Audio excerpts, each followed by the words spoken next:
Creando programas. Bien, ahora que ya conocemos de qué manera podemos plasmar un problema mediante los algoritmos, vamos a ver cómo estos algoritmos se pueden llevar hacia que los resuelva una computadora. Para eso necesitamos, de cierta manera, entender de qué manera se comunica el humano con una máquina. Ese tipo de comunicación se realiza a través de los programas. Así que vamos a hablar ahora un poquito de cómo se crean los programas. Bien, antes de definir qué es un programa, tenemos que entender el principio de todo, que es el lenguaje, que es el medio por el cual el ser humano se va a comunicar. Entonces hablamos de lo que es un lenguaje de programación. ¿Qué es un lenguaje de programación? Es un conjunto de palabras, símbolos y reglas sintácticas mediante los cuales se puede indicar a la computadora los pasos a seguir para resolver un problema. Al igual que los idiomas, sirven de vehículo de comunicación entre los seres humanos y las computadoras. Digamos que los lenguajes de programación son el medio, son la forma, son la manera con la cual nosotros, las personas, nos vamos a comunicar con esta máquina que es la computadora. Va a procesar toda la información a través de estos lenguajes. No existe un solo lenguaje, y los primeros lenguajes que se crearon cuando la computación nació fueron bastante engorrosos de entender. Así que vamos a ver los distintos niveles también que tienen estos tipos de lenguajes. Vamos a clasificar ahora los lenguajes antes de conocerlos. Los lenguajes de programación pueden clasificarse por diversos criterios, siendo el más común su nivel de semejanza con el lenguaje natural y su capacidad de manejo de niveles internos de la máquina. Veamos ahora una posible clasificación.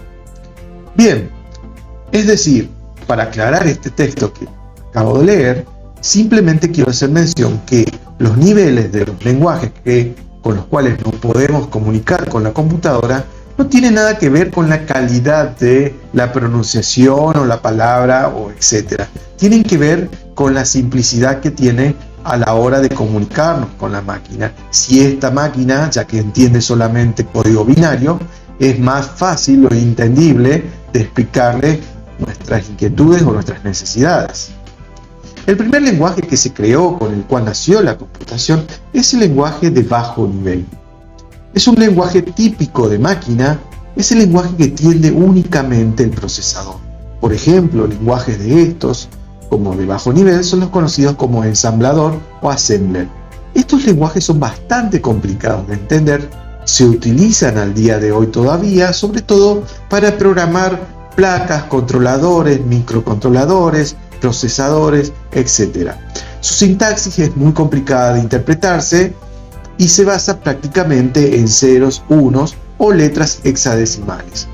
Así que, como primer lenguaje que podemos saber que existe, es el lenguaje de bajo nivel, que se basa prácticamente en el lenguaje ensamblador. Una evolución de este lenguaje ensamblador que vimos anteriormente son los conocidos lenguajes de nivel medio. Fueron los primeros lenguajes que nacieron como evolución de los lenguajes de bajo nivel. Contienen instrucciones sencillas de lenguaje coloquial humano, pero conservan todavía acceso directo al hardware de la máquina, es decir, a los componentes que tiene internamente la computadora. Ejemplos de estos lenguajes serían típicamente el lenguaje C o el lenguaje BASIC. Al día de hoy todavía se utilizan los lenguajes como el lenguaje C, porque estos lenguajes permiten, por ejemplo, de una manera sencilla, programar microcontroladores, en vez de utilizar simplemente código ensamblador, que vimos que es bastante complicado. Allí tenemos un ejemplo en pantalla, un pequeño ejemplo, de cómo, por ejemplo, mostrar un mensaje simple como Hola Mundo, a través de, por ejemplo, el lenguaje C. Un lenguaje muy útil y muy fácil de entender también es el lenguaje BASIC.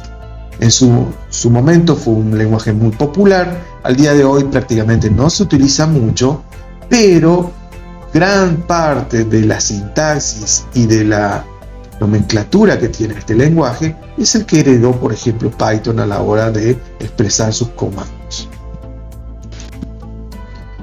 Más allá del lenguaje de nivel medio, existe un lenguaje denominado de alto nivel, que son los que vamos a trabajar nosotros. Son lenguajes más intuitivos y similares al lenguaje humano, pensados para ejecutarse en cualquier máquina gracias a los compiladores y o intérpretes. Más adelante vamos a ver qué son los compiladores e intérpretes. Algunos de estos lenguajes de programación son Python, son Java, C#, Visual Basic, etc. Casi la mayoría de los lenguajes que se utilizan hoy por hoy para programar todo el entorno que nosotros conocemos se hacen a través del lenguaje de alto nivel. Repito, no quiere decir que porque sea un lenguaje de alto nivel desmerezca a los otros lenguajes que ya nombramos anteriormente. Repito, lenguaje de alto nivel se hace referencia a que es un lenguaje que tiene sintaxis y comandos muy parecidos al habla humana, en específico al idioma inglés, que es el cual maneja prácticamente el 100% de todos los lenguajes de programación. Bien, ya conocimos entonces qué son los lenguajes de programación y qué tipo de niveles tiene. Te pregunto ahora, ¿qué lenguajes de programación conoces? Te propongo que vos y tus compañeros, con la ayuda de tus profesores y tutores, investigues un poquito qué lenguajes de programación tenemos hoy en día en el mercado para poder estudiar y qué objetivos tiene cada uno de ellos.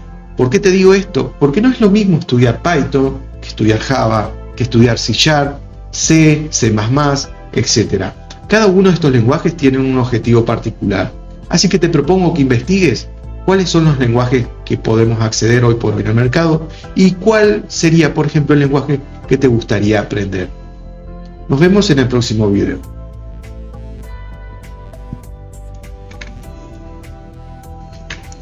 Datos y variables.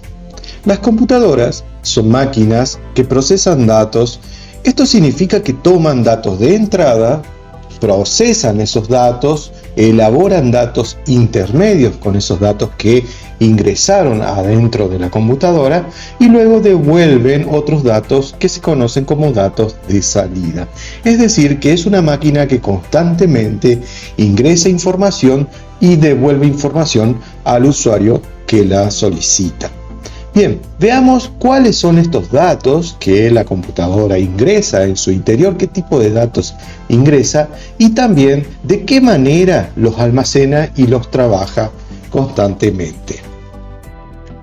El primer dato que vamos a conocer que trabaja la computadora desde su fabricación prácticamente y desde la elaboración de su software que nos permite programar son las constantes, los datos constantes. Nosotros ya tenemos una noción prácticamente de qué es una constante desde la matemática. Una constante no es nada más ni nada menos que un dato de tipo constante, valga la redundancia, que desde el inicio del programa tiene un determinado valor y no se altera durante toda la ejecución del mismo. Generalmente se nombran con letras mayúsculas. Aquí como ejemplo gráfico puse algunas constantes que nosotros ya conocemos desde la matemática, como por ejemplo el valor de pi, que es 3,14, 15, 9, etc. El valor de e, que se conoce también como número de Neper y se utiliza para los logaritmos, que es 2,71, etc. Y el número de phi, que es el número que se conoce como el número áureo, que es una constante que tiene como valor 6,18, etc. Bien, estas constantes que están aquí, como bien dice su nombre, son valores que no se alteran. Siempre que vemos el símbolo de la letra pi, la letra griega pi, de e o de phi, siempre vamos a saber que tienen esos determinados valores por defecto. Lo mismo pasa con la computación. Existen valores que cuando programamos se denominan valores constantes, generalmente se nombran con letras mayúsculas y se declaran que son valores que van a ser constantes y durante todo el transcurso, por ejemplo, del programa, no van a resultar alterados.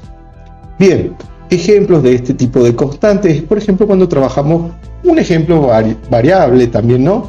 Pero útil sería, por ejemplo, decir, trabajemos con el IVA. Nosotros sabemos que el IVA para el consumidor final siempre es el 21%. Y si tenemos un programa en donde trabajamos con el IVA de un producto o de varios productos, este valor siempre se va a mantener constante durante todo el programa. No me refiero a que eso el día de mañana ese porcentaje varíe, no. Me refiero a que durante el transcurso de la ejecución del programa, el valor de esa constante llamada IVA se va a mantener constante y va a valer 21%. A eso nos referimos con las constantes en la programación. Ese fue el primer tipo de dato que trabaja, ¿no es cierto?, la programación en sí, la computadora. ¿Qué otros tipos de datos tenemos? Aparte de los datos constantes, tenemos algunos tipos de datos clásicos en la programación que son los valores enteros, los valores de punto flotante o números reales, las cadenas de caracteres o los textos y los números de tipo booleano. Bien, los valores de tipo entero se conoce como int o simple o integer, que sería la palabra completa, ¿no? Son los números enteros.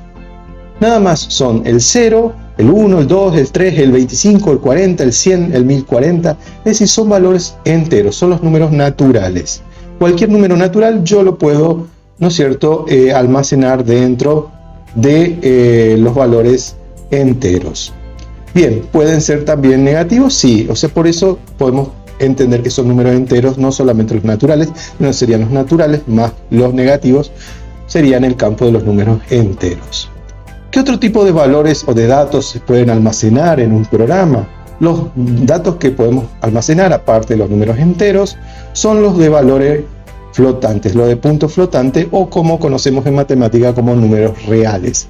¿Cuáles son los números reales? Son prácticamente todos los números, incluidos negativos, los decimales, etcétera, etcétera, etcétera.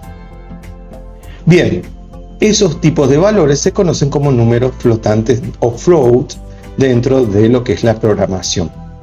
Aparte de estos datos numéricos, podemos almacenar cadenas de caracteres o textos, es decir, oraciones o simplemente letritas, que es lo que se conoce como caracteres en la programación, y ese tipo de datos se denominan cadenas o strings en inglés. Bien, por último, un dato importante que utilizamos dentro de la programación son los datos de tipo booleanos.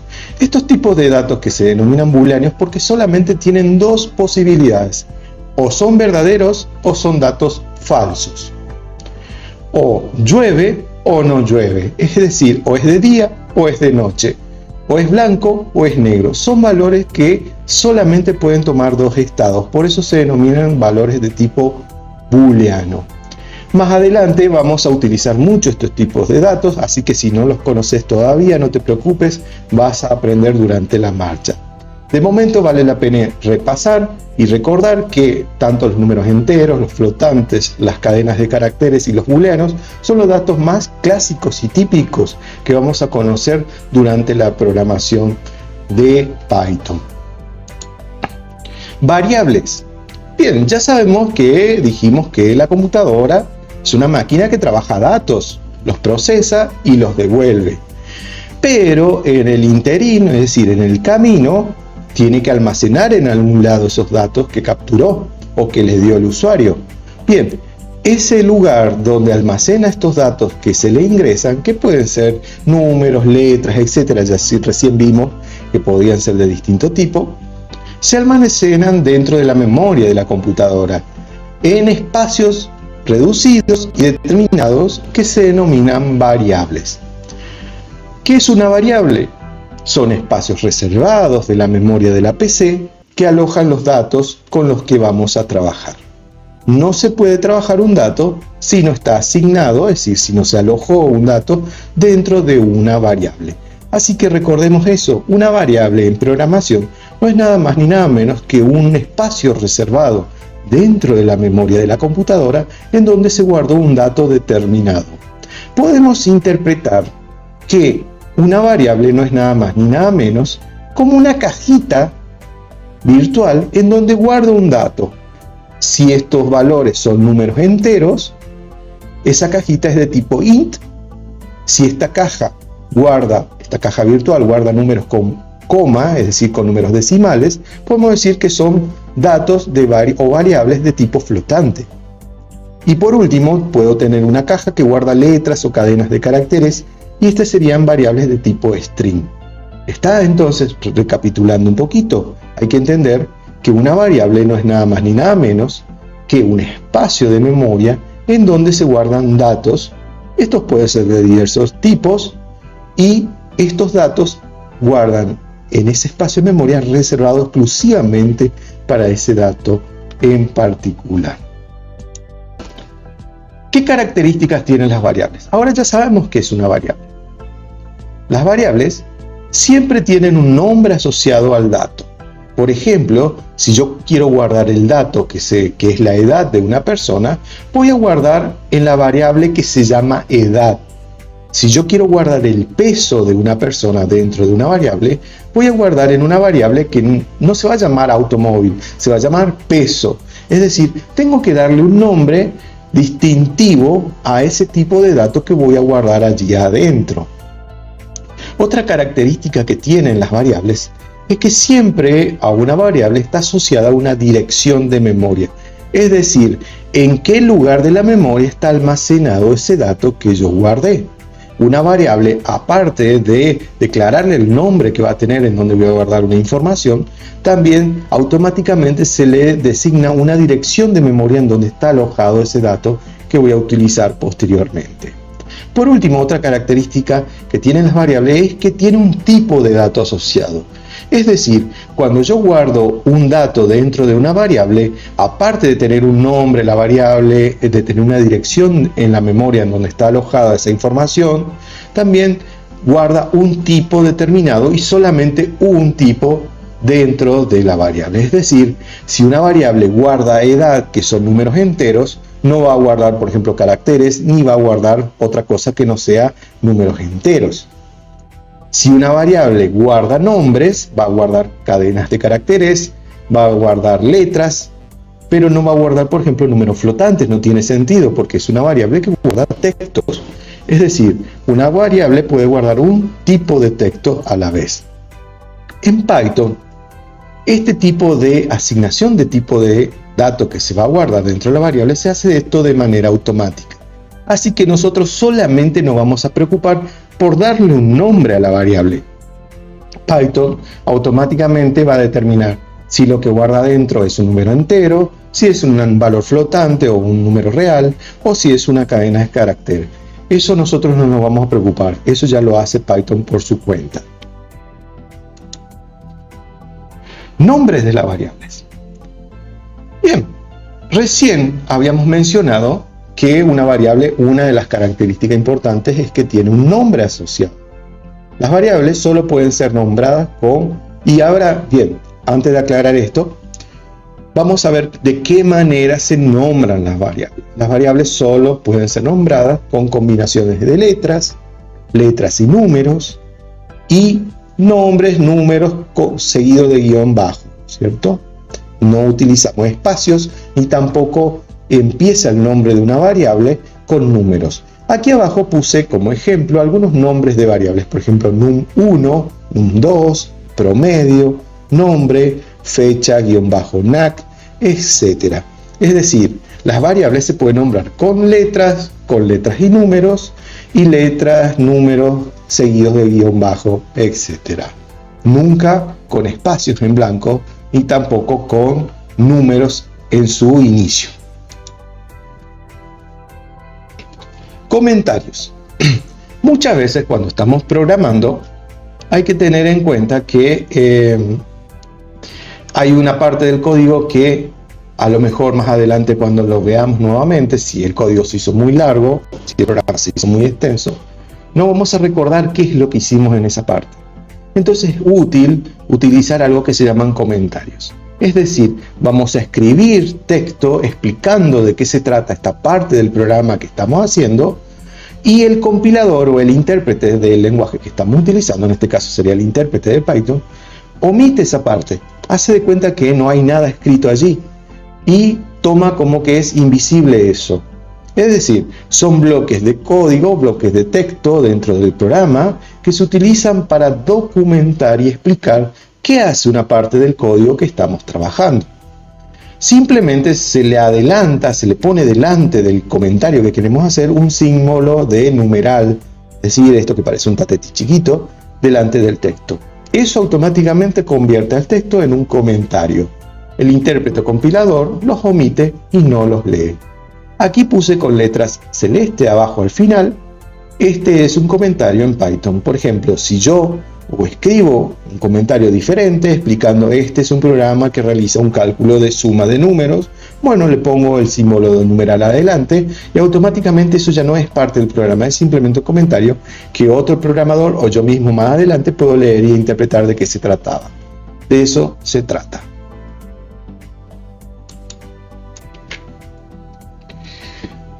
Entrada y salida de datos.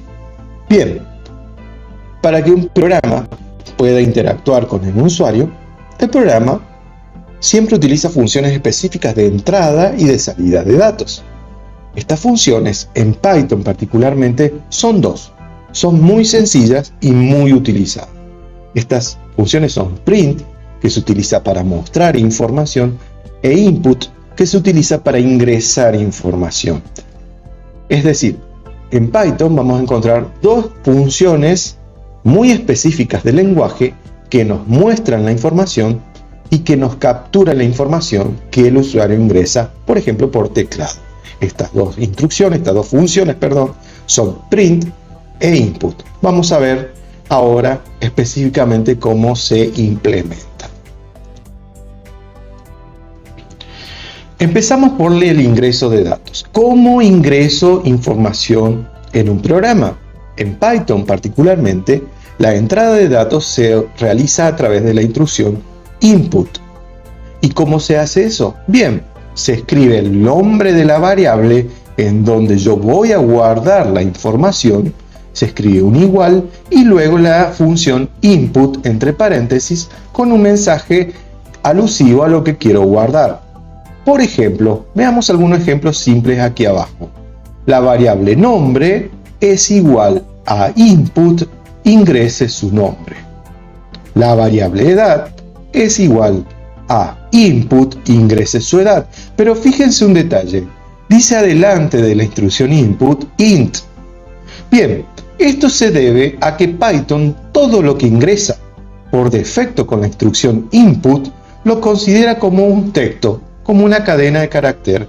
Entonces, como yo lo que voy a ingresar es una edad que es un número entero, le antepongo la función int entre paréntesis y luego dentro de int entre paréntesis la instrucción input para asegurarme de que lo que se ingrese allí sea un valor entero.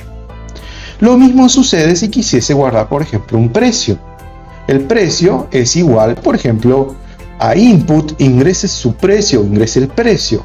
Pero bien, el precio puede tener coma flotante, puede tener valores decimales. Para asegurarme de que son valores reales con coma decimal, entonces pongo la instrucción float entre paréntesis y luego recién la instrucción input. Recapitulo un poquito. La instrucción input es la que se utiliza para ingresar datos en Python.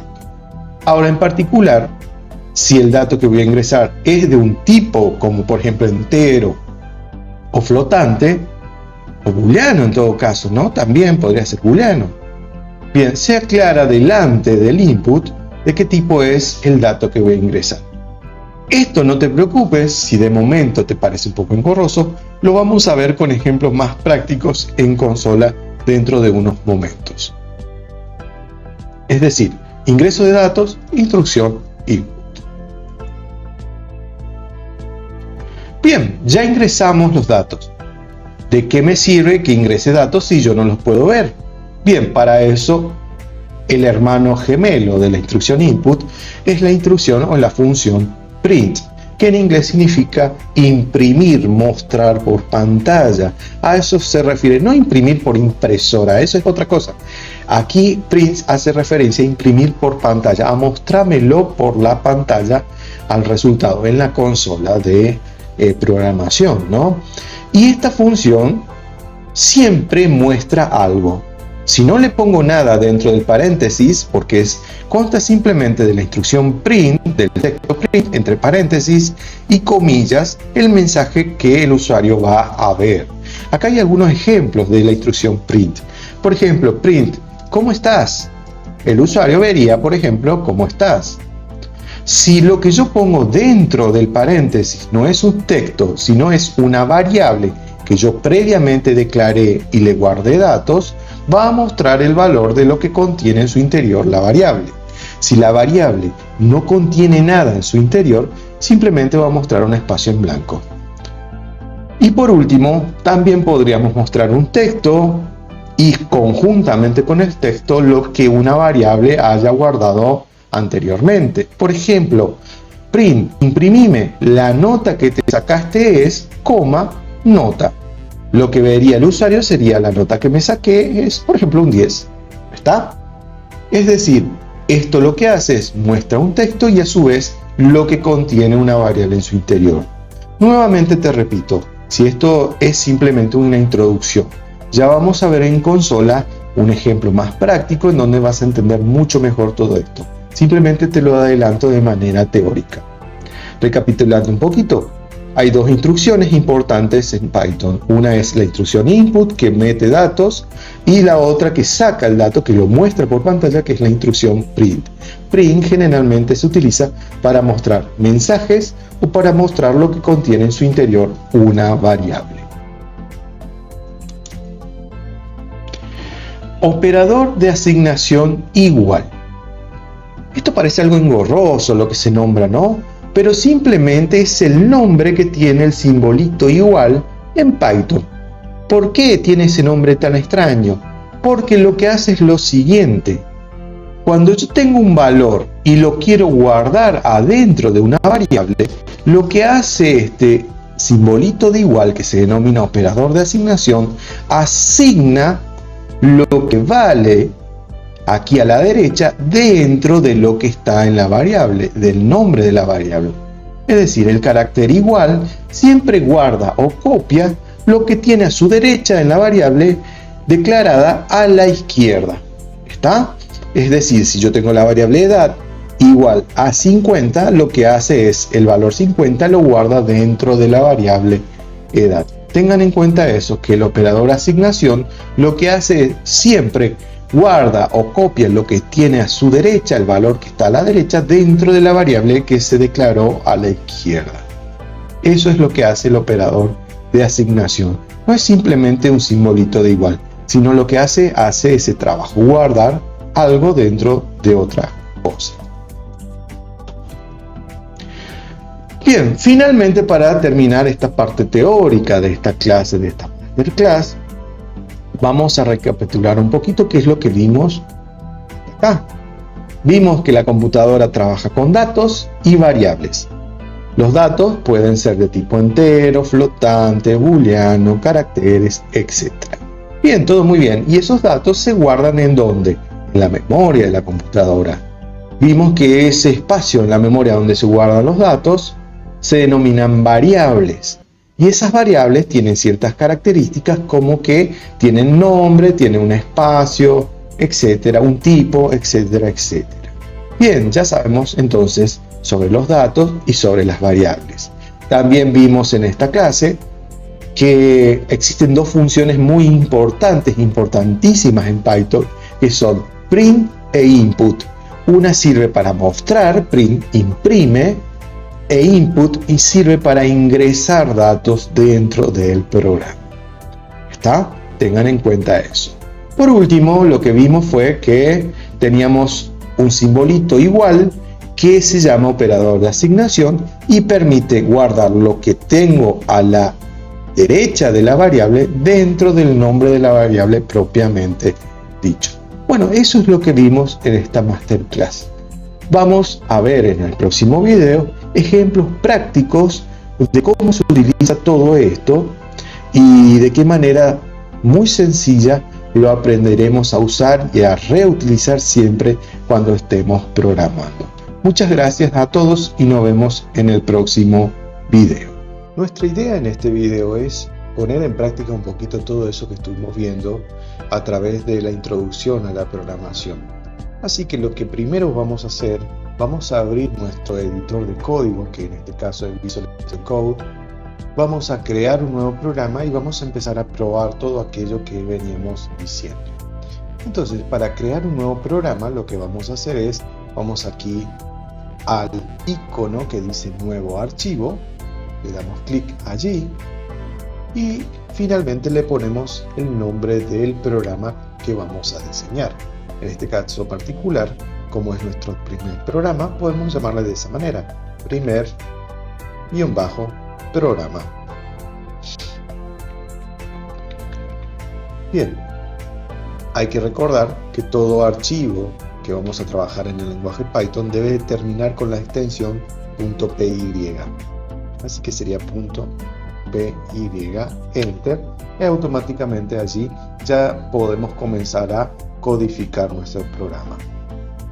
Como habíamos visto en el video anterior, que hacía la introducción a lo que eran los datos, los tipos de datos y la muestra y la captura de información a través de un programa, primero que nada vamos a repasar el concepto que habíamos dicho, que existen datos que son constantes. En Python, esas constantes, que pueden ser valores numéricos o pueden ser valores de caracteres, se nombran siempre por convención con letras mayúsculas. Así que, por ejemplo, si yo quiero que una constante sea pi, entonces simplemente escribo pi, le doy igual y el valor que quiero que sea. En este caso sería, por ejemplo, 3,14159, por dar un nombre aproximado al valor irracional de pi. Una vez que ya le di ese valor, si se fijan, automáticamente el valor 3,14159 es asignado a la variable pi que habíamos escrito inicialmente. Recuerde que la asignación siempre se hace de derecha a izquierda, ¿no? Y el símbolo que indica que hay una asignación, recordemos que es el símbolo de igual. Bien, ya tenemos allí que la variable pi que nosotros creamos tiene el valor 3,14159. Si queremos mostrar ese valor más adelante en cualquier parte del programa, simplemente para poder mostrar un valor podemos utilizar la instrucción print, que era esta, entre paréntesis, y el nombre de la variable que queremos que se muestre. En este caso sería pi. Allí lo que estamos haciendo en primera instancia, creamos una variable que aloja, que alberga al valor 3,14159, y luego más adelante en la línea 3 le estamos diciendo al editor de código que se imprima lo que hay dentro de la variable pi. En este caso se imprimiría 3,14159. Bien, podemos probar este programa, que es simplemente mostrar ese número, ¿no? Dándole clic aquí donde tenemos el valor de play. Entonces le damos play y automáticamente se va a ejecutar este programita que creamos. Y nos fijamos que aquí, más allá de que primero aparece toda una nomenclatura que tiene que ver con el sistema operativo y demás, y la carpeta en donde se está alojando el programa, fíjense que luego de todo eso aparece el número 3,14159, lo que me está indicando que efectivamente se está ejecutando el programa. Este programa, recordemos que lo único que hace es muestra lo que tiene esa constante. Finalmente, nuevamente se cierra el programa, se ejecuta y se cierra. Por eso es que nuevamente aparece aquí por consola la dirección, la ruta donde tengo alojado el programa. Si yo quiero borrar todo esto que está aquí en la consola, incluyendo todo lo que escribí o lo que el programa ejecutó, con la instrucción CLS y Enter se borra y queda nuevamente el cursor esperando una nueva instrucción que se ejecute. Una vez que yo ejecute el programa y quiero volver a correr ese programa, puedo nuevamente apretar play y fíjense que se ejecutará nuevamente, y lo que hace este programa tan sencillito que escribimos, lo único que hace es mostrar el valor de pi. Bien, con el símbolo que tenemos aquí a la derecha, arriba a la derecha en la consola, que es como un tachito de basura, si le hacemos clic allí, se cierra la consola y se borra toda la parte del programa de ejecución. Entonces fíjense, allí me quedaría solamente la parte que tengo de edición de código. Vamos a utilizar ahora esto que escribimos allí, esa constante la vamos a utilizar para calcular, por ejemplo, el cálculo del área de una circunferencia. Entonces podríamos decir, borro este print que simplemente fue a modo de muestra. Podríamos decir que queremos calcular el área de una circunferencia. Recordemos que el área de una circunferencia es pi por radio nuevamente, es decir, pi por radio al cuadrado. Así que eso, ¿cómo lo podríamos hacer? Y bien, supongamos que el radio de una circunferencia es igual a 5 metros o unidades de longitud, ¿no? Le decimos que el radio es igual a 5 unidades, entonces el área de esa circunferencia va a ser igual a pi por el radio al cuadrado. ¿Y cómo simbolizamos el cuadrado con Python? Recordemos que habíamos visto que era con doble por, es decir, doble asterisco, y el valor de 2. Entonces allí lo que estamos haciendo es, estamos calculando el área de una circunferencia. Podemos ser un poco más explícito con la variable área-circunferencia. Entonces allí tendríamos el área de la circunferencia, que es igual a pi por el radio al cuadrado. Fíjense, repito que el radio, para elevarlo al cuadrado, escribo con 2 veces por y el numerito 2 que simboliza el exponente. Ahora quiero mostrar el valor de esa área de circunferencia, entonces con la instrucción print nuevamente, print, digo que me muestre lo que hay adentro de esa variable llamada área. Esta variable en realidad no es área, sino es área de circunferencia.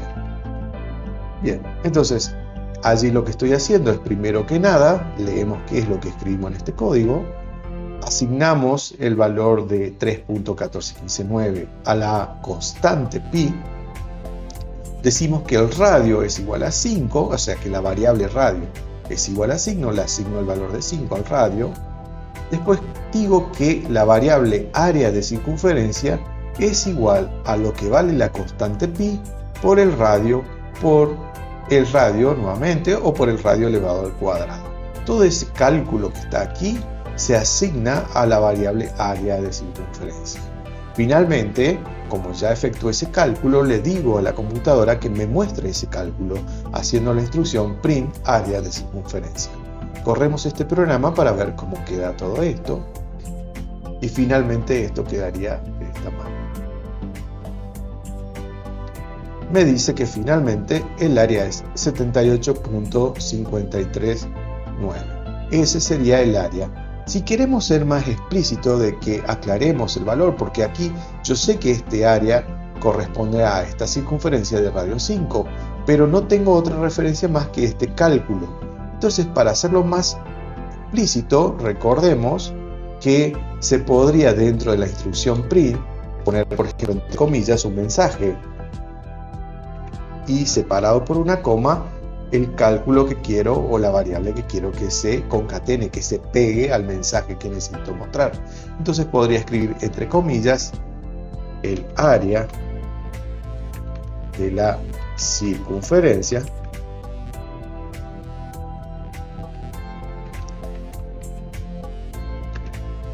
y dos puntos. Allí me estaría mostrando primero la instrucción print, lo que dice aquí entre comillas, y concatenaría, es decir, pegaría a ese texto el valor área de circunferencia que se calculó más arriba. Si corremos este programa,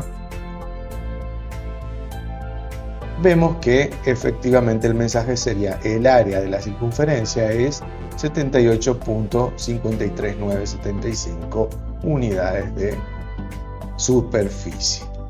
Bien. Con esto tendríamos, ¿no es cierto?, un ejemplo de cómo se crearía una constante y de cómo se la puede mostrar. Ahora supongamos que queremos crear un programita sencillo en el cual el usuario ingrese su nombre y la computadora le efectúe un saludo. Por ejemplo, si la persona que va a utilizar el programita se llama Juan, la computadora le tendría que responder: hola Juan, ¿cómo estás? Bien, entonces veamos cómo se puede hacer eso. Antes que nada tenemos que recordar que para poder utilizar un valor que se ingresa por teclado, tenemos que utilizar una instrucción, una función que se llamaba input. Esta función lo que hacía era tomaba, capturaba por teclado lo que el usuario ingresaba y después lo mostraba por pantalla. Bien, entonces primero que nada lo que vamos a hacer es, vamos a capturar el valor del nombre o el dato que el usuario va a ingresar como su nombre. Decimos entonces que la variable nombre es igual a input. Recordemos que el input, lo que captura input, siempre se tiene que guardar dentro de una variable. Si no, es como un dato que se captura de manera obsoleta y no se escribe en ningún lado en la memoria. Entonces, lo que escribimos por teclado a través de la instrucción input se va a guardar dentro de nombre. Y dentro de la función input tenemos que escribir un mensaje para que el usuario sepa realmente qué es lo que se está guardando. Entonces, entre comillas, escribimos el mensaje que diga: ingrese su nombre. Dos puntos, dejamos un espacio para que quede un poco más prolijo. Entonces, allí lo que estamos efectuando es una instrucción que le está diciendo a la computadora. A través de la instrucción input va a salir un mensaje que diga: ingrese su nombre. Y cuando el usuario ingrese ese nombre, se va a guardar, se va a asignar a la variable que se llama propiamente dicho nombre. Bien, una vez que se guardó dentro de la variable nombre el nombre que el usuario, valga la redundancia, escribió, entonces tenemos que mostrar el mensaje que habíamos dicho, que salude a ese usuario que ingresó su nombre. Entonces, a través de la instrucción print y entre comillas escribimos: hola, ¿cómo estás? Bien, ahora tenemos que indicarle que muestre de manera concatenada, es decir, de manera pegada a ese texto, el nombre que el usuario ingresó.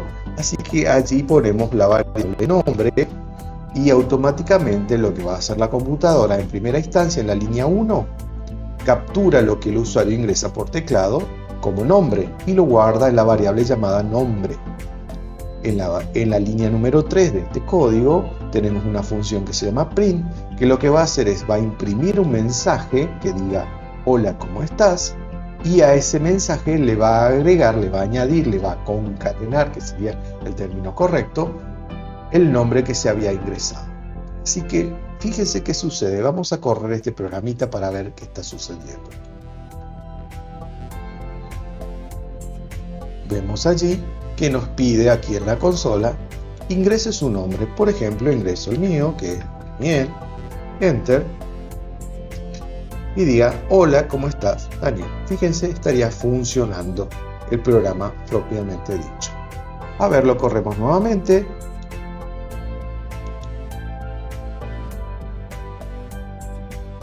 Ingrese su nombre, por ejemplo, Sergio. Hola, ¿cómo estás, Sergio? Como ven, está funcionando de manera eficaz. Así es como se captura un dato que se ingresa por teclado. En este caso particular ingresamos un nombre, es decir, una cadena de caracteres, pero tranquilamente podríamos, por ejemplo, ingresar valores numéricos y después trabajar con esos valores numéricos. Recuerden que toda instrucción input, toda función input, que a su vez tiene un mensaje internamente, siempre se debe guardar, se debe asignar a una variable para que esa variable, para que ese dato no se pierda y se pueda reutilizar nuevamente. Ahora, supongamos que necesitamos, por ejemplo, trabajar con algunos datos ingresados por teclado.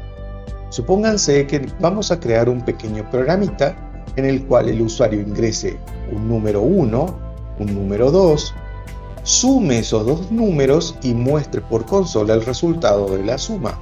Entonces, eso lo podemos hacer de esta manera. Primero vamos a guardar en la variable número 1 lo que ingresa por el teclado, en la variable número 2 lo que ingresa por teclado nuevamente, y al final mostramos en un mensaje la suma de esos dos valores. Entonces, fíjense cómo lo haríamos. Escribimos el nombre de la variable como siempre, número 1, va a ser igual a input, entre paréntesis, el mensaje que queremos que muestre: ingrese el primer número. Bien, allí estaría ingresando el primer número. Nuevamente, vamos a en otra variable diferente ya, número 2, igual a input, entre paréntesis y entre comillas, otro mensaje, ingrese el segundo número. Bien, entonces allí lo que tenemos hecho en la línea 1, ingresamos a través de la función input un valor y lo asignamos a la variable número 1. En la línea número 2, ingresamos a través de la función input otro valor. Bien, pero hay un detalle importante y anteriormente lo habíamos nombrado, ¿no? Los datos que se pueden ingresar a través de Python son valores caracteres, pueden ser constantes, pueden ser números, pero estos números pueden ser enteros y valores reales.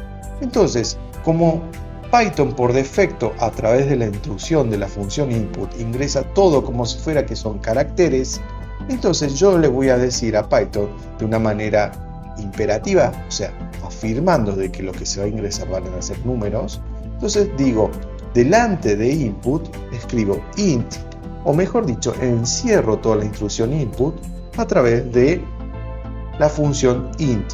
Entonces me aseguro de esa manera que lo que el usuario va a ingresar es un número entero. Ahora, nuevamente, hago lo mismo con el segundo input. Lo encierro entre paréntesis y le pongo adelante la instrucción int, que me está asegurando que el usuario va a ingresar un número entero. Ahora que ya estoy seguro de que el usuario ingresó dos números enteros, voy a hacer la suma de ellos dos. Entonces digo que la suma va a ser igual a número 1 más lo que vale el número 2. Fíjense que todo este código es de manera intuitiva. No estoy explicando ni utilizando ninguna cosa extraña. Eso es lo fantástico de Python, que se asemeja mucho a la sintaxis del vocabulario oral común, ¿no? Entonces, allí digo que la suma es igual al número 1 más el número 2, es decir, lo que tiene la variable número 1 más lo que vale la variable número 2. Bien, finalmente, a través de la instrucción print, recuerde que print siempre es una instrucción que muestra cosas. Puedo decir que la suma de los dos números es, y con una comita concateno la variable suma, que es la que contiene la suma de esos dos números. Ahora, si corremos este programita, vamos a ver qué sucede. Ingresa el primer número, por ejemplo, un 3. Ingresa el segundo número, por ejemplo, un 2. Efectivamente, 3 más 2 me va a dar 5. Y ahora me dice que la suma de los dos números es un 5. ¿Está? Fíjense entonces que efectivamente todo está funcionando de manera correcta. ¿Qué pasaría si no hubiese incluido la función int, que me asegura que lo que yo ingreso es un entero? Me daría esto error. Fíjense qué sucede. Vamos a sacarle esto. Vamos a dar cuenta que me olvidé y no le puse la instrucción int adelante, input, ¿no? Entonces ahora corro nuevamente el programa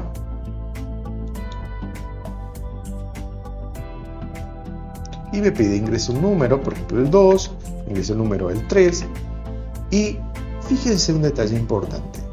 La suma de los números es 23. Me está dando cualquiera. No, vamos a ver lo que está sucediendo aquí.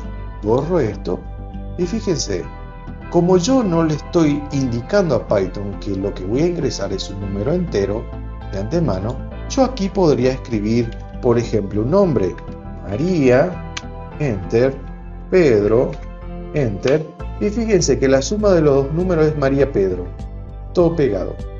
¿Por qué sucede esto? Porque Python está guardando, asignando a la variable número 1 lo que yo ingrese a través de la instrucción input.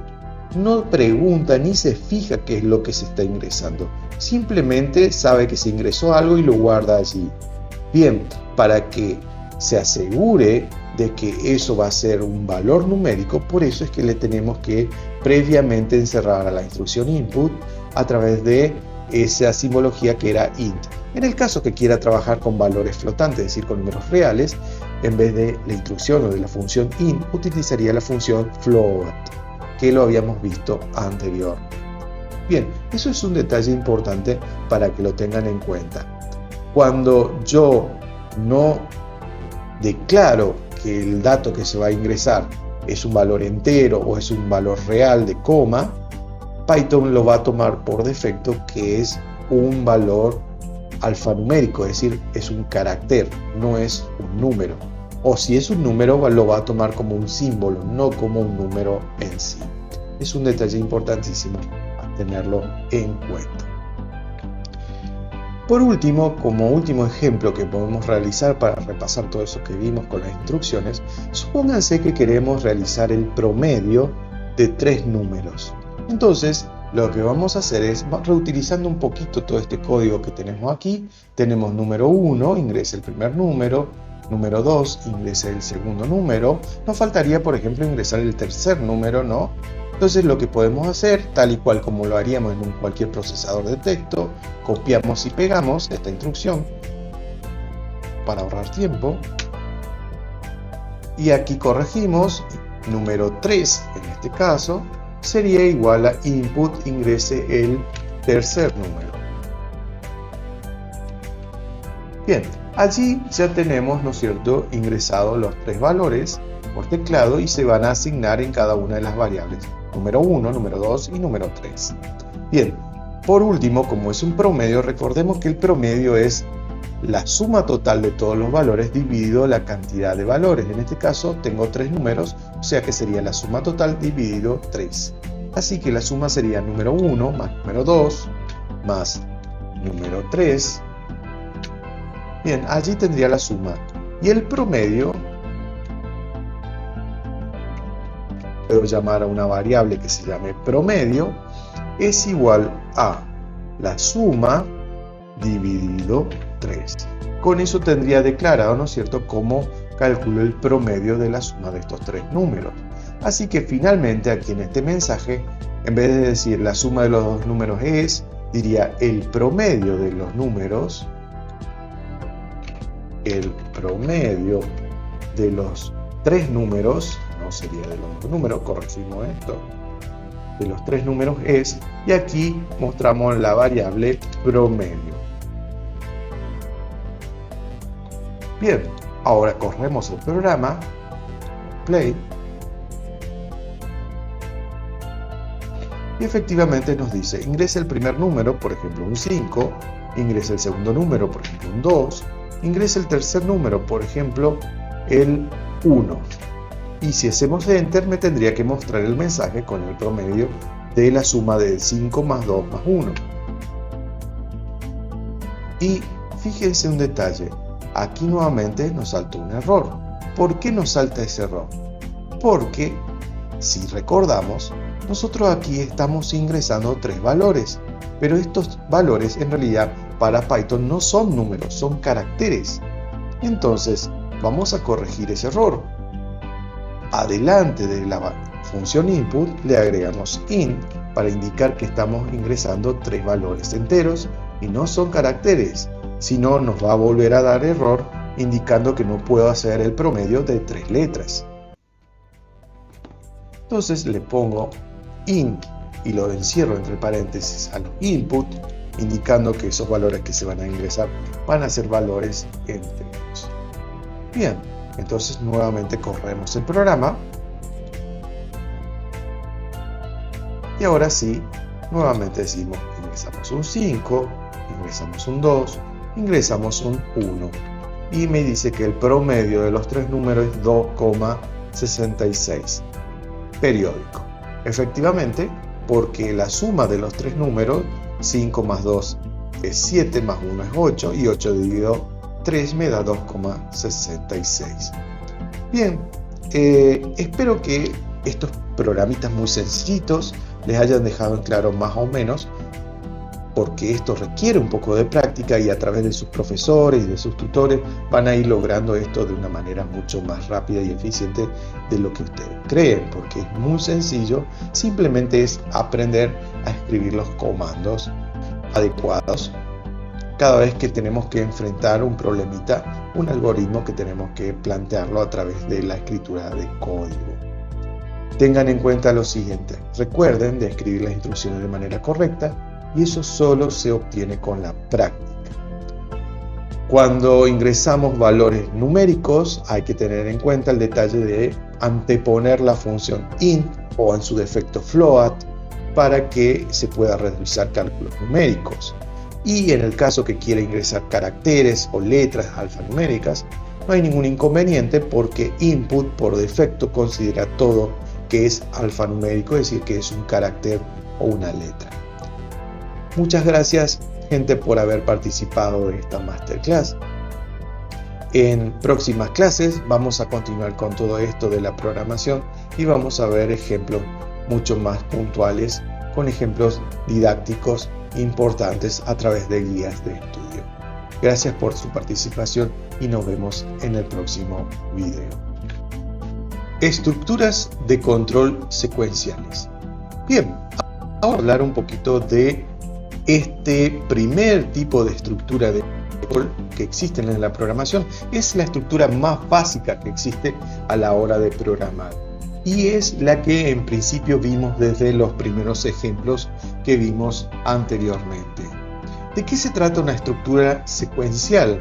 Bien, una estructura secuencial se refiere a una serie de acciones o procedimientos que se ejecutan una detrás de otra. Es decir, son acciones, son procedimientos, son pequeñas funciones que se van a ir ejecutando una detrás de otra de manera, como lo dice la palabra, secuencial. Por eso fíjense, aquí tenemos un pequeño pseudocódigo en el cual tenemos, por ejemplo, el inicio del programa, la acción 1, la acción 2, la acción 3, etcétera, hasta la acción n, hasta que finaliza el programa. De igual modo podemos ver aquí a la derecha el pseudocódigo que representa, el diagrama de flujo que representa el pseudocódigo anterior, en donde vemos que las flechas todas indican desde arriba hacia abajo cómo se van a ir ejecutando todas las acciones, todos los procedimientos para realizar un programa.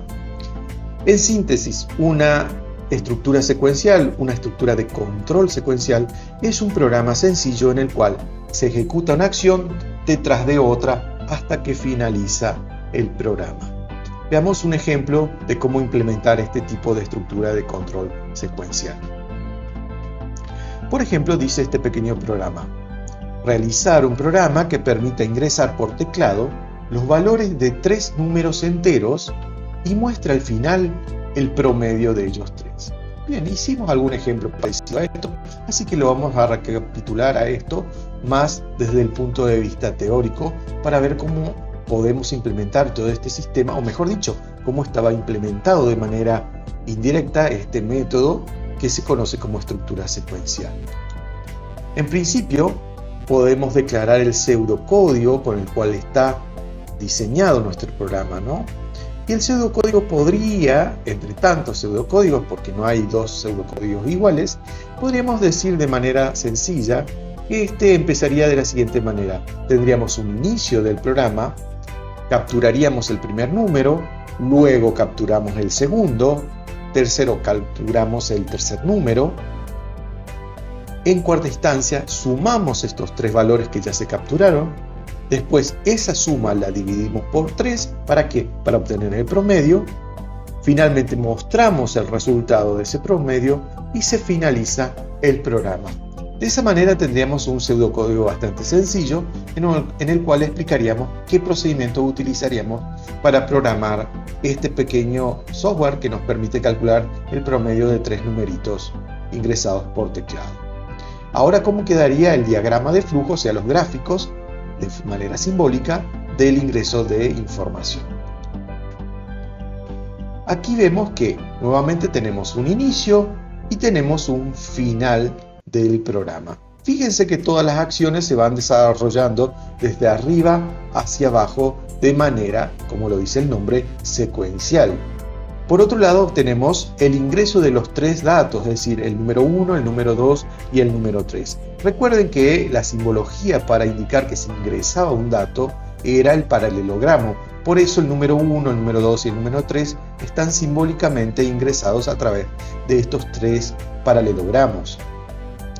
En cuarta instancia, el procedimiento que tenemos para calcular el promedio es igual a la suma de los tres números dividido 3. Fíjense que como es un cálculo, como es algo que voy a operar internamente, que la máquina lo va a hacer internamente, lo simbolizamos con un rectángulo. Recuerden que todos los rectángulos en los diagramas de flujo representaban operaciones o cálculos internos. Finalmente, tenemos una simbología que era la hoja de papel cortada. Este símbolo significa que se muestra por pantalla o que a lo sumo se imprime a través de una impresora, por ejemplo, sería otra forma, en el cual se muestra el resultado final de la suma, del promedio de la suma de todos esos tres números, con lo cual se finalizaría al final, valga la redundancia, el programita que estamos representando aquí con este diagrama de flujo. Ahora bien, ya sabemos el problema, que era representar de manera de pseudocódigo y de diagrama de flujo el promedio de tres números enteros. Veamos ahora de qué manera lo podemos programar a esto en Python. ¿Cómo sería? Vimos algún ejemplo anteriormente, pero lo vamos a recapitular aquí para aplicar esto que estamos viendo de manera teórica.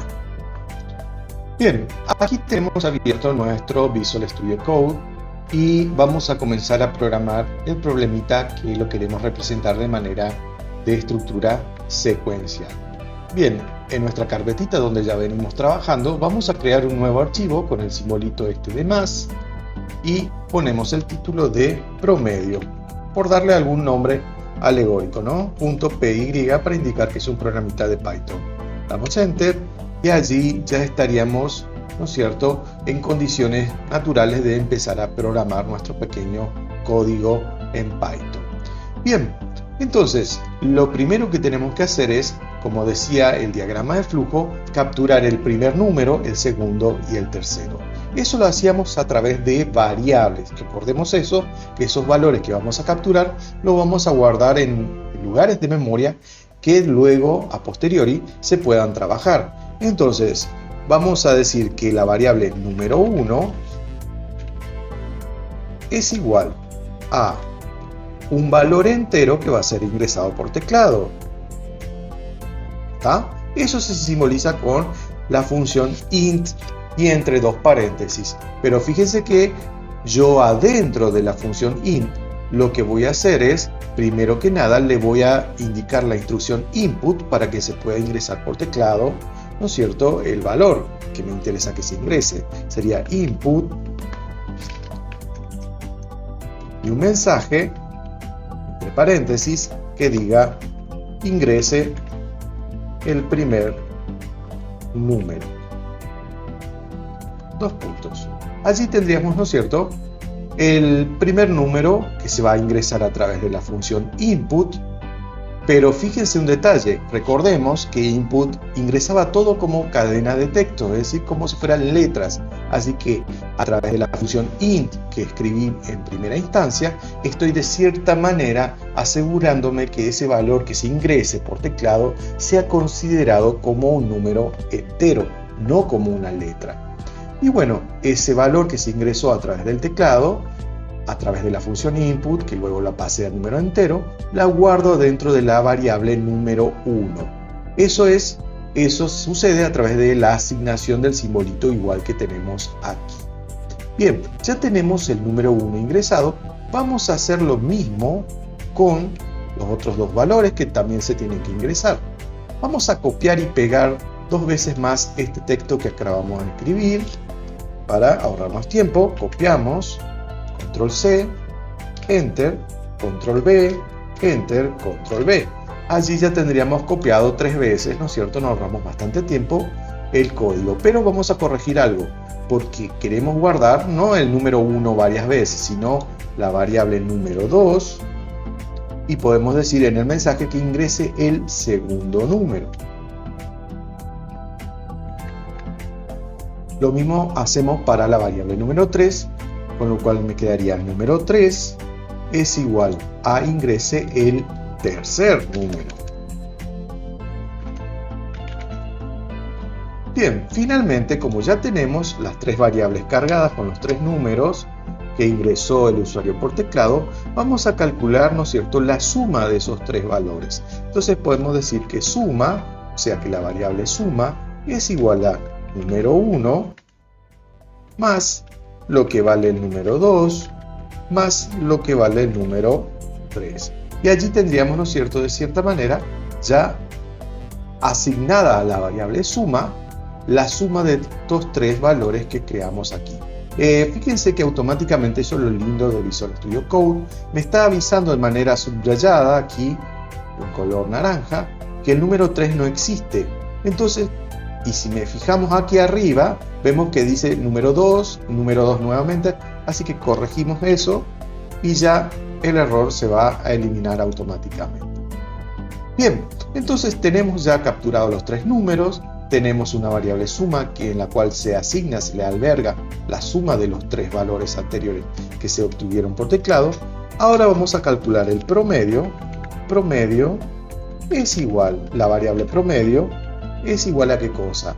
A la suma, a lo que tiene la variable suma, que ya sabemos que tiene la suma de esos tres números, dividido ¿quién? Dividido 3. Bien, entonces ya tenemos en la variable promedio asignado la suma dividido 3, es decir, el promedio de esos tres valores que anteriormente se ingresaron. Finalmente tenemos que mostrar todo este cálculo, y para mostrar, recordemos que la instrucción por defecto para mostrar en Python es la instrucción print. Así que decimos print en un mensaje alegórico, el promedio de los tres números es 2 puntos. Bien, si solamente dejamos esto así como escribí, lo que va a hacer la instrucción print es, me va a mostrar el mensaje, el promedio de los tres números es, pero nada más que eso. Yo lo que quiero es que me muestre el valor de ese promedio. Entonces, aquí para concatenar, es decir, para que me quede pegado al mensaje el valor, lo que hago es una coma y seguido de esa coma la variable que alberga, ¿no es cierto?, el promedio, que en este caso es, valga la redundancia, la variable promedio. Así que allí, con este mensaje que tengo aquí, estaría mostrando el promedio de los tres números es, coma, promedio. Automáticamente estaría observando el mensaje con el valor promedio de esos tres números ingresados anteriormente. Bien, vamos a probar todo esto para ver cómo funciona.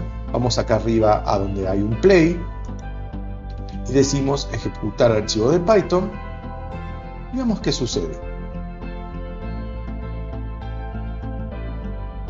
Entonces me dice, ingrese el primer número, por ejemplo, el 5, ingrese el segundo número, el 3, ingrese el tercer número, por ejemplo, el 1.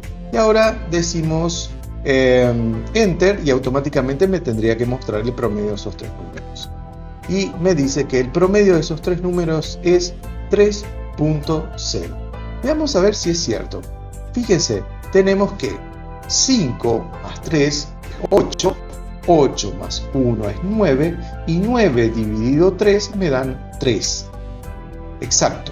Entonces efectivamente podemos decir que este programa está funcionando de manera correcta. Bien amigos, gente, muchas gracias por ver este video. Espero que les quede claro el tema de la estructura secuencial.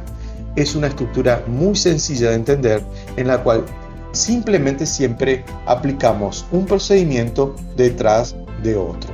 Con sus profesores y sus tutores van a estar practicando más sobre esta estructura, haciendo ejercicios bastante interesantes, descubriendo esta maravillosa magia que existe a la hora de programar en Python. Nos vemos muy pronto.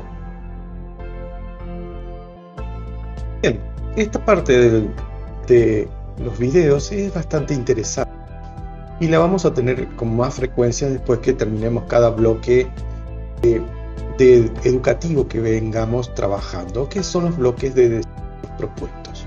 Ya vimos una serie de teorías, de ejemplos que pusimos en práctica respecto a la programación, en este caso secuencial, ¿no? Así que ahora vamos a trabajar un poquito con desafíos propuestos, es decir, vamos a dejar planteado aquí una serie de problemas para que los puedan resolver ustedes conjuntamente con sus compañeros, sus profesores y tutores a cargo. Esa es la idea. Bien, comencemos y veamos qué podemos hacer juntos. Tenemos este primer desafío que dice lo siguiente: calcular el IVA. Bárbaro. Recordemos que el IVA es lo que se conoce como impuesto al valor agregado, es decir, es un impuesto que tienen todos los productos. Pero aquí que cuando un vendedor, un comerciante recibe un producto, tiene un precio que se denomina precio de lista, en el cual no está agregado este impuesto. Así que vamos a ver si podemos ayudarle a este comerciante resolviendo este primer problemita. Dice, desarrollar un programa secuencial planteando su pseudocódigo, diagrama de flujo, etcétera, que permita ingresar un precio, calcular el IVA, en este caso sería un 21%, ¿no? Y mostrar el precio final de lista de un producto. Bien, entonces, este usuario, por ejemplo, puede ingresar un precio de lista que valga 100 pesos y al final el programa va a mostrar como resultado que el precio valor con el IVA incluido sería de 121 pesos al consumidor final. Bien, nuestra propuesta es que ustedes puedan crear un programita en el cual se ingrese un precio de lista y se obtenga como resultado, ¿no es cierto?, el precio ya con el IVA incluido. Es un desafío bastante simple, así que espero que los puedan resolver con mucha premura. Bien, vamos al segundo desafío que tenemos planteado. Desafío número 2, calcular el IVA sería una versión 2.0, una versión mejorada del programita anterior. Al programa anterior, agregarle la mejora que permita cambiar el importe del IVA por otro porcentaje diferente al 21%. Es decir, muchas veces cuando el comprador no es necesariamente un consumidor final, muchas veces va a pagar un IVA un poco diferenciado del que comúnmente pagamos todos. Así que, por ejemplo, si el IVA es para un vendedor mayorista, sería simplemente del 10.5%, no del 21%. Así que veamos cómo podrían ustedes mejorar el programa anterior en el cual se calculaba el IVA de un producto, en el cual ya le puedan cambiar ese importe y les dé, por ejemplo, el 10.5 como referencia, pero podría ser cualquier otro importe de porcentaje. Por último, vamos a ver el último desafío que tenemos pendiente, que es el de la casa de cambio. Dice este problema: diseñar un programa completo, pseudocódigo, diagrama de flujo y código en Python, que permite ingresar un monto en pesos y devuelva como resultado el equivalente en dólares norteamericanos. Es decir, supónganse que yo ingreso la suma de, al día de la fecha, de 380 pesos y me devolvería como resultado que eso equivale a $1 norteamericano. Bien, algo así sería el problema, ¿no? Para resolver, ustedes tienen que codificar, hacer el diagrama, el pseudocódigo, etc. Todo eso que ya venimos viendo con este problemita, que es bastante sencillo. Fíjense una cosa, ¿de qué manera podría, ¿no es cierto?, configurar este programa para que no solo pueda yo saber la equivalencia en dólares? ¿Cómo podría ser si tuviese dólares y quisiese saber cuántos pesos equivalen, cuántos pesos argentinos equivalen esos dólares que estoy cambiando también para esta casa de cambio para el cual estoy diseñando este software? Bien, gente, les invito a que desarrollen estos 3 programitas, son bastante sencillos, y siéntanse con la libertad de que propongan a sus profesores y a sus tutores qué programitas les gustaría empezar a diseñar. Algo sencillo, algo que crean que tenga una estructura secuencial, que se pueda desarrollar por etapas, ¿no es cierto? Fíjense, porque en la vida cotidiana tenemos muchos casos sencillos que podemos programar de esta manera. Coméntenle sus inquietudes a sus compañeros, a sus profesores y tutores y vean qué pueden lograr conjuntamente. Seguramente van a ser excelentes programas que van a poder compartirlos con todo el mundo. Muchas gracias por ver este video y nos vemos en la siguiente etapa.